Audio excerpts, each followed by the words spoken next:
বলেনি গণ অভ্যুত্থান এবং অনেকের আত্মত্যাগের ফলে সেই আন্দোলন সফল হয়েছে, কিন্তু সেই আন্দোলনে যারা ছিলেন তাদের মধ্যে অনেকের মধ্যে দেখা যাচ্ছে দ্বিধা, বিভক্তি, অনেক সময় অনেক সংঘাতময় জায়গায়ও তারা পরস্পর এসে দাঁড়াচ্ছেন।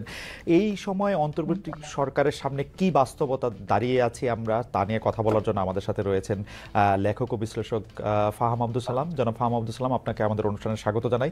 আপনি আমাদের সময় দিয়েছেন অস্ট্রেলিয়া থেকে, এটা একটা ডিফারেন্ট টাইম জোন, অনেক লেট, সেখানে আপনি আমাদের আন্তরিক কৃতজ্ঞতা এবং শুভেচ্ছা জানবেন।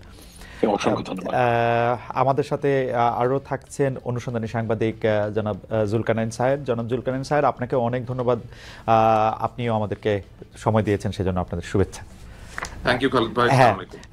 আমি অবশ্য প্রথম প্রশ্নটি, আমি দু-তিনটা প্রশ্ন আপনাদের দুজনকেই করতে চাই। আমি ফাহাম আব্দুল সালাম আপনাকে দিয়ে শুরু করতে চাই যে ফাহাম, আপনি জানেন যে আজকে সেনাপ্রধান, এটাকে আমি কি বলবো, উনি পোশাকে ছিলেন কিন্তু উনার বক্তব্যের ক্ষেত্রে উনি নিজেও বারবার বলেছিলেন কিছুটা মনের কথা বলছি, কিছুটা যেহেতু রাওয়া ক্লাবে অবসরপ্রাপ্ত কর্মকর্তারাও ছিলেন, সে তাদের পরিবাররাও ছিলেন, তিনি কিছু কথা বলেছেন। আমরা সেই কথাগুলির ব্যাপারে আপনাদের একটু মতামত জানবো চট করে। একটা আমি তাকে উদ্ধৃত করছি, বিডিআর হত্যাকাণ্ড নিয়ে জেনারেল ওয়াকারুজ্জামান বলছেন যে একটা জিনিস আমাদের সবসময় মনে রাখতে হবে, এই বর্বরতা কোনো সেনা সদস্য করেনি, সম্পূর্ণটাই তদানীন্তন বিডিআর সদস্য দ্বারা সংগঠিত, ফুল স্টপ, এখানে কোনো ইফ ও বাট নেই। ফাহাম, আপনার মন্তব্য শুনবো যদি ছোট করে, কারণ অনেকগুলি প্রশ্ন আছে ওনার বক্তব্য। দেখেন, এখানে একটা ব্যাপার হচ্ছে যে ওই সময় তদন্তটা ভালো করে হয়নি, এটা কি সত্যকে মানে ফ্যাক্ট, কারণ ওই সময় ধামাচাপা দেওয়ার একটা চেষ্টা করা হয়েছিল এবং আওয়ামী লীগ, তৎকালীন আওয়ামী লীগ সরকার এটার সাথে কমপ্লিটলি বিশ্বাসঘাতকতা করেছিল। সেই নিরিখে বাংলাদেশের সাধারণ মানুষের মধ্যে একটা চাহিদা আছে যে এই ঘটনার একটা প্রকৃত তদন্ত হোক এবং বের হয়ে আসুক, এবং আমি তার সাথে সেই যে আকাঙ্ক্ষা, সেই আকাঙ্ক্ষার সাথে সম্পূর্ণ একমত। যে কারণ আপনাকে বুঝতে হবে, যেখানে অনেকগুলো পরিবারের বিশাল ত্যাগ রয়েছে এবং তারা এগ্রিভড, এবং তাদের যে বিচার পাওয়ার আকাঙ্ক্ষা, এটা খুব স্বাভাবিক, এবং সেই বিচার পাওয়ার আকাঙ্ক্ষাটাকে আমাদের সম্মান করা উচিত। এবং সেই সম্মানের আঙ্গিকে আমি বলতে চাই যে এই বিচার পুনঃতদন্ত হওয়া উচিত, এতে কোনো সন্দেহ নাই। কিন্তু উনি, যেটা আমার ধারণা, অনুমান, উনি, এটা আমি নিশ্চিত না, এটা আমার রিডিং অফ দ্য ইভেন্ট, যে উনি এটার সাথে যেই অন্য পক্ষের কোন একটা বৈদেশিক পক্ষের যেই যোগাযোগ, এটাকে সম্ভবত অ্যাড্রেস করার চেষ্টা করেছেন, সেই জায়গাটায় উনি নাকচ করে দিয়েছেন বলে আমার অনুমান। আমি তার মন জানি না, তো সেটা যদি হয়ে থাকে সেটা ভিন্ন আলাপ। কিন্তু আমি সম্পূর্ণ, যারা শহীদ পরিবার তাদের সাথে সম্পূর্ণ একমত যে এই ঘটনার পুনঃতদন্ত হওয়া উচিত। আমি একই বিষয়ে আমি একটু জুলকারনাইন সাহেব আপনার কাছে আসতে চাই যে স্যার, আপনি নিশ্চয়ই বক্তব্যটা শুনেছেন, তো সেই ক্ষেত্রে তিনি বলেছেন যে বিচার প্রক্রিয়া, যাদের শাস্তি হয়েছে তারা অপরাধ করেছে বলে শাস্তি হয়েছে। 51 জনের ব্যাপারে তার কাছে কিছু রিপোর্ট গেছে, তার মধ্যে তিনি তার থেকেও বেশি করেছেন সে তিনি বলেছেন। আপনি তার বক্তব্য সম্পর্কে কি বলবেন? জি, ধন্যবাদ খালিদ ভাই। আজকে বাংলাদেশের সেনাবাহিনী প্রধান জেনারেল ওয়াকারুজ্জামান যা বলেছেন, ওনার ভাষণটা, বিশেষ করে বিডিআর এর বিষয়ে, আমার বিডিআর এর বিষয়ে আমি এতটুকুই বলতে পারবো যে যারা অপরাধ করেছে তারা শাস্তি পেয়েছে, এই কথাটা উনি যথাযথভাবেই বলেছেন। এখানে আমি কোনো ভুল অথবা কোনো অসঙ্গতির কোনো কিছু আমি দেখছি না, কারণ যারা এখানে শাস্তি লাভ করেছেন তারা বিভিন্ন রকমের অপরাধে যুক্ত ছিলেন। শুধুমাত্র যে তারা হত্যাই করেছেন তা না, তারা ওইখানে বিভিন্ন নারীর সম্ভ্রমহানি করেছেন, তারা ধর্ষণের মতো ভয়াবহ অপরাধের সাথে যুক্ত ছিলেন। এখন বিচার প্রক্রিয়াটা যখন চলে, তখন আমার জানা মতে অনেকের মান সম্মানের কথা এবং সামাজিক অবস্থার কথা চিন্তা করে তাদেরকে যে ধর্ষণ করা হয়েছে এই কথাগুলো উজ্জ্বল রাখা হয়। অনেকে স্মল আর্মস এবং এক্সপ্লোসিভস এর মামলায় অ্যারেস্ট দেখানো হয়। সুতরাং ইন এ ব্রডার পার্সপেক্টিভ, এটা যে আপনার সঠিক হয়েছে অথবা বিচার যে আপনার শাস্তিগুলো যে দেয়া হয়েছে, শাস্তি যথাযথভাবে দেয়া হয়েছে বলে উনি যে মন্তব্যটা করেছেন, এখানে আমি কোনো ভুল কিছু দেখছি না। ওকে, নেক্সট প্রসঙ্গ স্যার, আপনাকে ধন্যবাদ।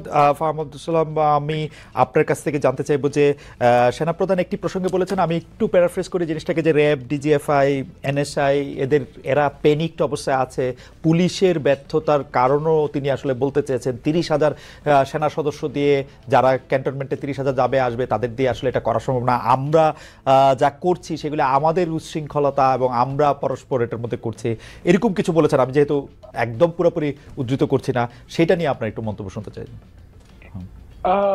কথাটা তো সত্যই, মানে ব্যাপারটা হচ্ছে যে আমরা একটা এক্সট্রাঅর্ডিনারি ফেজে আছি, এবং এই এক্সট্রাঅর্ডিনারি ফেজে থাকার কারণে কিন্তু মিলিটারির একটা যে ক্যাপাসিটি সেটা ভীষণভাবে হ্যাম্পার্ড হয়েছে। এটা কোনোভাবেই মানে অস্বীকার করার উপায় নেই, কারণ মিলিটারির কাজ তো রাস্তায় না, এবং এই কাজটা করছেন তারা, এবং এটা একটা লিমিট আছে, একটা জায়গায় গিয়ে থামতে হবে।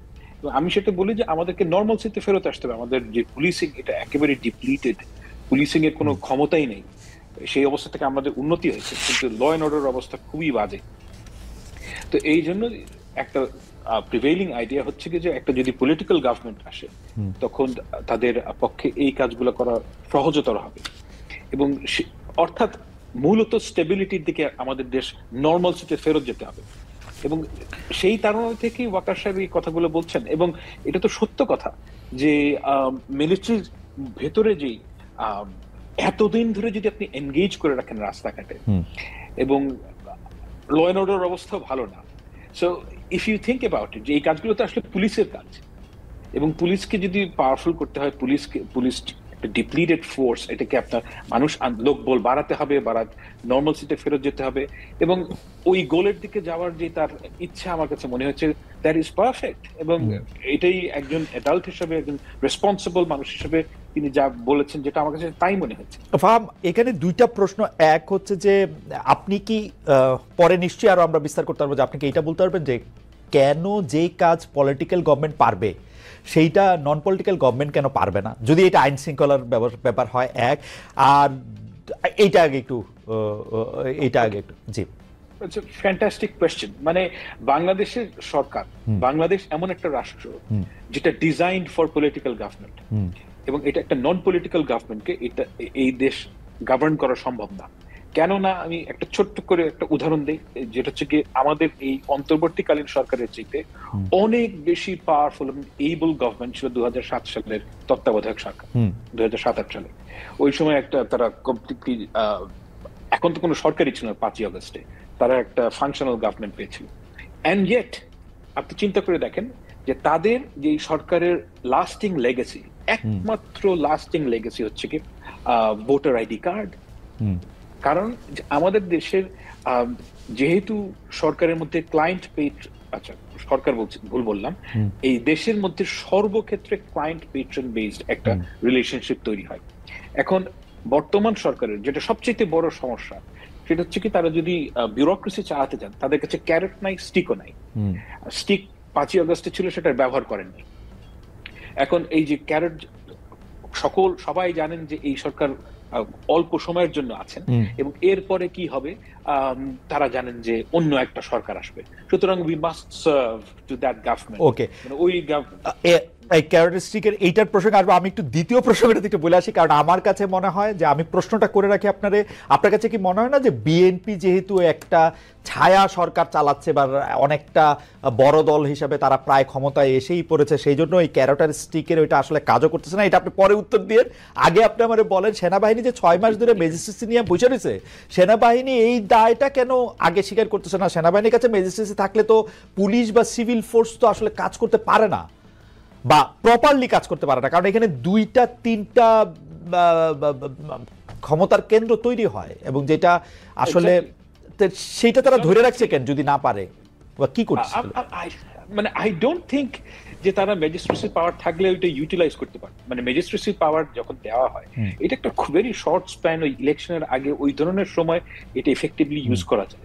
আই ডোন্ট থিংক যে আপনি এত লম্বা সময় ধরে, তাদের কাছে কোনো ইন্টেলিজেন্স নাই, আপনি তো এটা দেওয়া হচ্ছে। মানে you and I both know যে আমরা একটা এক্সট্রাঅর্ডিনারি টাইমের মধ্যে আছি, এবং এই টাইমের মধ্যে আমরা অনেক ধরনের জিনিস ট্রাই করছি, যদি কোনোটা লেগে যায়। কিন্তু এই সেনাবাহিনীকে ম্যাজিস্ট্রেসি পাওয়ার দেওয়া এই একটা দেশের জন্য, দিস ইজ মানে এটা কোনো লাস্টিং সলিউশন না। ওকে, আমি স্যারের কাছে আসি। স্যার, দুইটা প্রশ্ন। আগে আগে আগে আগে পাটাতনটা একটু বলে নিই যে র্যাব, ডিজিএফআই, এনএসআই তারা প্যানিকটাসে আমরা নিজেদের সাথে মারামারি করে নিজেদের সর্বনাশ করতেছি। সেনাপ্রধানের বক্তব্যের প্রেক্ষিতে আমরা প্রশ্ন করেছিলাম যে পলিটিক্যাল গভর্নমেন্ট পারলে নন পলিটিক্যাল গভর্নমেন্ট কেন পারবে না, এবং ম্যাজিস্ট্রেসি পাওয়ার নিয়ে সেনাবাহিনী 6 মাস কি করলো, আসলে আমরা কি করতে দেখলাম বাগাড়ম্বর ছাড়া? ওকে, র্যাব, এনএসআই, ডিজিএফআই, বাংলাদেশ সেনাবাহিনী, এই বাহিনীগুলো প্যানিক অবস্থায় আছে। আমার মনে হয় এই কথাটা উনি বলেছেন যে কারণে, সেটা হলো যে আপনি দেখেন